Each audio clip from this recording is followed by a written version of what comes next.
Minneapolis. All right, viewers, let's now start with news from Italy, where Prime Minister Giorgia Meloni spoke on January 17, that's today, calling for discussions on Greenland's security to be held within a NATO framework. Meloni, during an official visit to Japan, said that U.S. concerns about the Arctic region were legitimate and should not be seen as divisive. She also deemed a ground intervention in Greenland to be very difficult.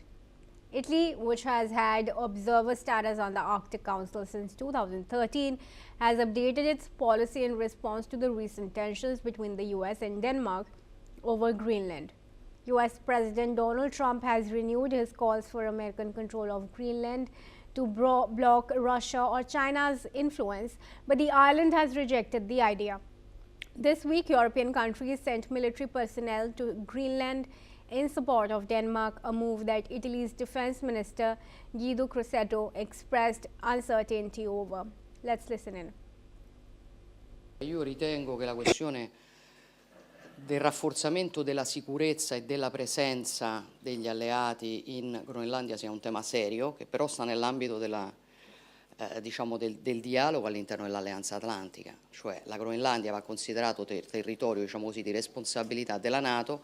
La questione che gli americani pongono è una questione seria, ovviamente, e credo che il ragionamento di rafforzare la nostra presenza sia un ragionamento sicuramente necessario da fare all'interno dell'Alleanza Atlantica, ma credo che quello però sia l'ambito nel quale discutere questa materia, anche per quello che eventualmente riguarda la nostra presenza. Voi avete visto che l'Italia ha presentato una sua strategia per l'Artico, perché anche noi comprendiamo ovviamente quanto sia strategico e quanto sia importante. Io ho già proposto che se ne discuta all'interno della NATO. Avete visto che il segretario generale della NATO, Mark Rutte, ha incontrato sia la premier danese sia il primo ministro della Groenlandia, e quindi credo che questo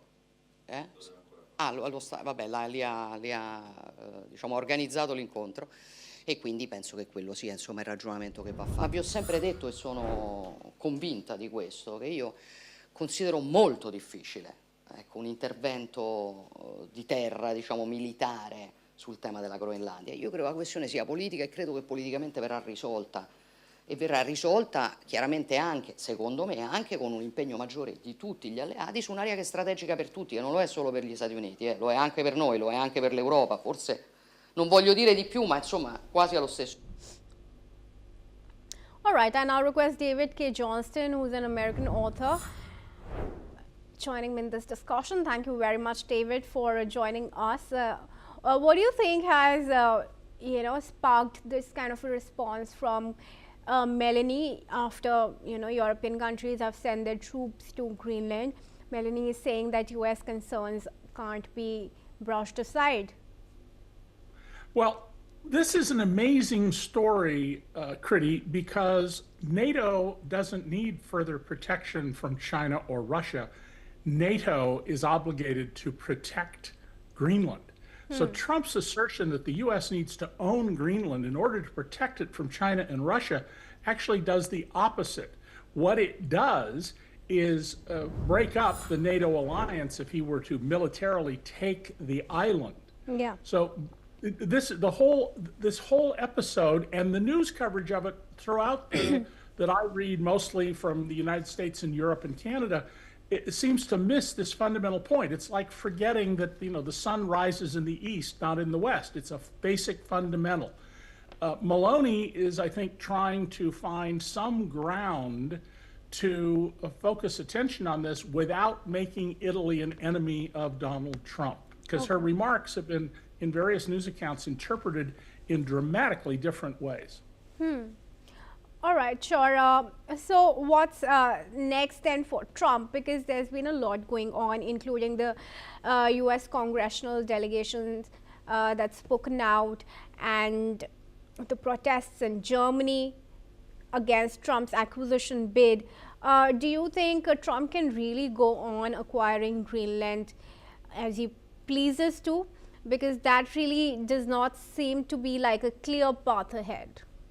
Kriti, I think that you've hit upon the most important question here. Under the U.S. Constitution, Trump has no authority to do this. He has no authority to impose tariffs on countries that oppose him.